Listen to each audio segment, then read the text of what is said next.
우리가 자유의지하면 떠올리는 그 개념 있잖아요.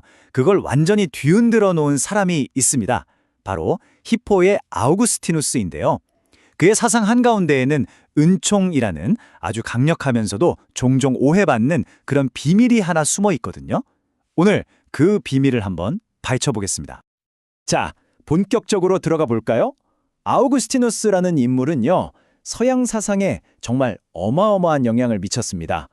우리가 잘 의식하지 못하는 사이에도 그의 생각은 오늘날의 철학, 신학, 심지어는 정치 이론의 DNA에까지 아주 깊숙이 스며들어 있어요.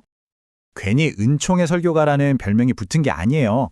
그는 자유의지, 죄, 그리고 인간에게 신의 도움이 왜 절대적으로 필요한가 이런 주제들을 놓고 평생 동안 당대 최고의 지성들과 정말 불꽃 튀는 논쟁을 벌였거든요. 그의 모든 글과 설교가 이 주제를 중심으로 돌았다고 해도 과언이 아닐 정도죠. 보통 사람들이 생각하기로는 아우구스티누스의 이 은총 사상은 바로 펠라기우스라는 사람과의 대논쟁 때문에 생겨났다고들 하죠. 마치 이 엄청난 싸움에 대한 반응으로 그의 모든 사상이 결정된 것처럼요? 근데 정말 그게 다일까요? 자, 이제부터 우리가 알고 있던 이 통념에 한번 제대로 도전해 보려고 합니다. 이야기가 생각보다 그렇게 간단하지 않을 수 있거든요. 혹시 아우구스티누스의 사상에는 우리가 놓치고 있는 뭔가 더 깊은 연속성이 있었던 건 아닐까요? 바로 이겁니다. 이 질문이 앤서니 듀폰 같은 현대학자들이 파고드는 핵심인데요. 과연 아우구스티누스의 은총론이 특정 논쟁에 맞서려고 급하게 만든 방패 같은 거였을까요? 아니면 그의 사상 전체를 꿰뚫는 척추 같은 거였을까요? 이 질문에 어떻게 답하느냐에 따라 아우구스티누스라는 인물 자체가 완전히 다르게 보일 수 있습니다.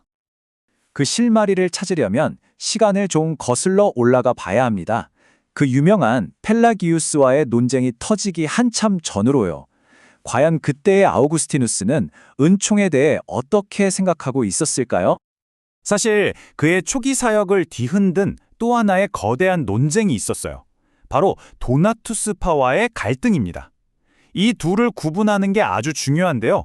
도나투스파와의 논쟁이 교회란 무엇인가에 대한 싸움이었다면 나중에 벌어진 펠라디우스 논쟁은 인간이란 무엇인가에 대한 싸움이었죠. 딱 봐도 주제가 완전히 달라 보이죠? 그런데 놀랍게도 말이죠. 펠라기우스를 만나기 훨씬 전, 그러니까 이 도나투스파와 한창 논쟁하던 시절에도 아우구스티누스는 계속해서 은총을 이야기하고 있었습니다. 적용하는 대상만 달랐을 뿐이에요.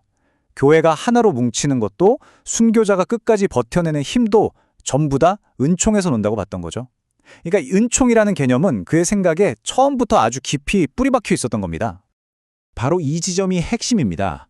은총이라는 재료는 똑같은데 상대에 따라서 요리법을 바꾼 셈이라고 할까요? 도나투스파를 상대할 때는 교회라는 공동체를 지키는 은총을 강조했고요. 개인의 노력을 중시했던 펠라기우스파를 상대할 때는 개인을 구원하는 은총으로 그 초점을 확 옮겨간 거죠. 그러니까 은총은 그의 변치 않는 무기였는데 전장에 따라 그 사용법을 달리했던 겁니다. 자, 이번에는 논쟁의 현장이 아니라 아주 평화로운 축제 분위기 속에서 되게 흥미로운 증거를 한번 찾아볼게요. 바로 크리스마스나 부활절 같은 축일 설교에서 말이죠. 이 축일 설교들은요, 그의 속마음을 들여다볼 수 있는 아주 특별한 창문 같아요. 왜냐하면 누군가를 막 반박해야 한다는 압박감 없이 그가 평범한 신자들에게 정말로 가르치고 싶었던 신앙의 진짜 알맹이가 무엇이었는지 순수하게 드러나기 때문이죠. 놀랍게도 그의 축일 설교에는 아주 일관된 패턴이 있었습니다. 항상 이 3단계 구조를 따랐는데요.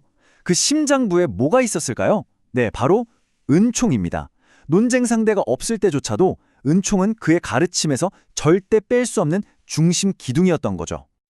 그러니까 핵심은 바로 이겁니다. 아우구스티누스에게 은총은요, 단순히 논쟁에서 이기기 위한 무기가 아니었어요. 모든 사람을 구원하는 근본적인 엔진, 바로 그거였던 거죠. 이게 그의 신앙의 심장이었습니다. 자, 이제 흩어져 있던 조각들을 다 맞춰볼 시간입니다. 논쟁 이전의 설교, 그리고 축일 설교까지 이 모든 증거들이 가리키고 있는 단 하나의 결론은 과연 뭘까요? 네, 맞습니다. 연구의 핵심 결론은 바로 연속성이라는 한 단어로 요약됩니다. 그의 은총에 대한 생각은 어느 날 갑자기 툭 튀어나온 게 아니라 그의 사역 내내 일관되게 쭉 이어져 온 거라는 거죠. 이 결론이 뭘 의미하냐면요. 은총이 그의 생각의 배경에서 항상 실행되고 있는 일종의 운영체제, OS 같은 거였다는 뜻입니다. 그가 어떤 주제를 다루든 간에 항상 이 은총이라는 렌즈를 통해서 세상을 보고 해석했던 거죠. 결국 핵심은 이겁니다. 그는 상황에 따라서 은총의 포장지를 바꿨을 뿐 그 안에 담긴 내용물은 단 한 번도 바꾼 적이 없었다는 것. 이 발견은 아우구스티누스를 단순히 펠라기우스의 반대자로만 볼 게 아니라 일관된 은총의 사상가로 다시 보게 만들어줍니다. 그렇다면 이 오래된 신학 이야기가 21세기를 사는 우리한테 대체 무슨 의미가 있을까요? 근데 사실 아우구스티누스의 이 고민은 시대를 뛰어넘어서 우리 모두의 질문과 아주 깊이 맞닿아 있습니다. 자, 이 마지막 질문을 여러분께 한번 던져보겠습니다. 더 나은 삶을 위해서 보이지 않는 어떤 도움과 내 자신의 노력 중에 과연 어느 쪽이 더 중요할까요? 이 1600년 묵은 질문이 놀랍게도 오늘날 우리 삶을 관통하는 가장 근본적인 질문 중 하나이기도 합니다. 오늘 우리가 확인한 연속성이라는 키워드가 그의 답이 무엇이었는지 명확하게 보여주죠. 아우구스티누스에게 인간의 노력은 물론 가치가 있지만 신의 은총이라는 저울추가 없다면 결국 균형을 잃고 만다는 것. 이 확신만큼은 그의 평생에 걸쳐 단 한 번도 변하지 않았습니다.